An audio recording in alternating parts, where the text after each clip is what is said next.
Now I have this relentless responsibility to try to keep it intact. And then I realized, well, Rocky character is intact, but now there's a new generation, and the character of Adonis Creed comes into the picture. And this is Ryan's creation. So I thought, how extraordinary that this man would just come up with this story when he had, hundreds and hundreds of different scripts to choose from, and someone so young to be captivated by this. But he had personal reasons, and he's directed this in a personal way that I'm quite astounded by it. I mean, he's just unrelenting. I don't think I've ever seen anyone this focused. And it's not to be denigrating or dismissive of anyone else, but I've never seen a more focused individual on one project, ever. Rocky's story is pretty much done. In his ring story and his journey with Adrian, and now it's about actually a rebirth of this new character. And Rocky, how do you communicate with a different generation who's kind of angry, that kind of feels as though, like a lot of the millennials, that opportunity has passed them by, and Rocky's kinder, simpler times don't automatically apply to today's standards, and how these two start to butt heads, but you realize they love one another, and they do rely upon one another, because when you get right down to it, after all the points have been tallied, what really counts is love. His dedication to the training, Michael's, is professional, actually, maybe even beyond professional, because he spent, I think, even over a year preparing.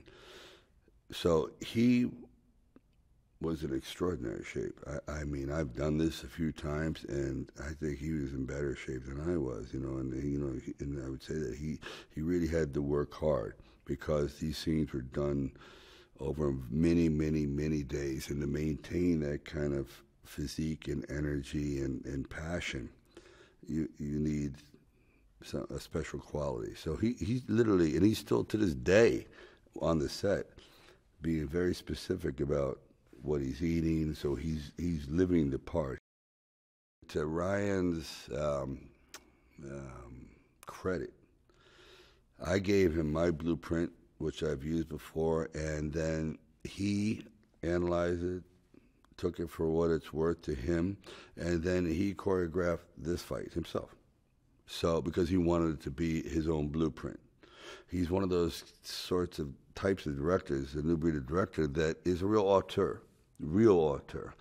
And that's hard to do. I mean, see, there's really two movies in a film like this. You have your drama, and then the fight is a completely other kind of film. It's almost as much footage, and you have to cram within 9 minutes this course of events. It's very complicated, and that's what I kept saying. I said, remind yourself, you're making two movies.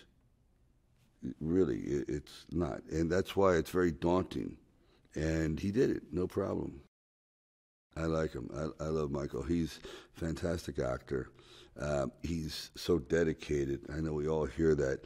But even if he finishes a scene and he's done well, he may come back 20 minutes later and goes, there's something brewing inside. Do you mind if I take one more shot at it? And sure enough, something even more excellent rises to the top there. And I go, wow, that's something. Most people would say, all right, thank you very much, I'm out of here, because it's hard. Philadelphia is obviously a tremendous backdrop for this film, and seeing it through the eyes of a new director is great. Of course, we go back to some places that are pretty well established, like the Steps, and we use that in the modern screenplay to show one generation how it relates to another generation. But he has found all these new locations. So he's showing a different side of Philadelphia, much, much different point of view and demographic, which is great.